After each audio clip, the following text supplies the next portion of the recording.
Google has changed its logo to all black and added a black ribbon to its homepage as a mark of respect ahead of the Queen's state funeral today.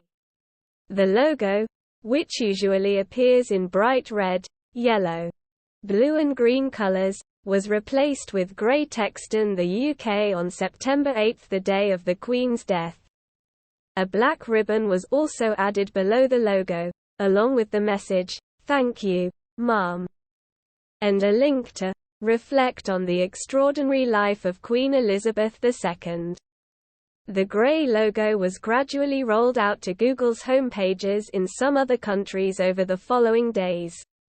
However, at exactly 0000 British Summer Time on Sunday, September 18, the famous logo changed from grey to black in the UK. This has been interpreted as an acknowledgement of the Queen's funeral, which will take place at 11 o'clock British Summer Time today.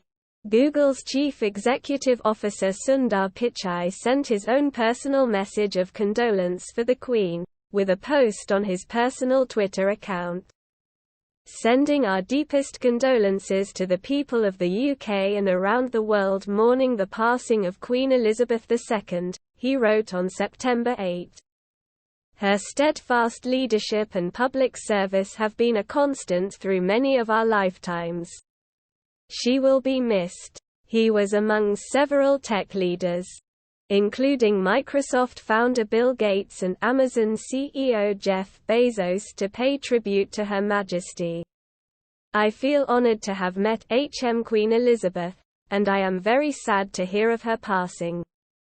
My deepest condolences to the royal family and the British people," Gates wrote in a Twitter post. Meanwhile, Bezos said, "I can think of no one who better personified duty.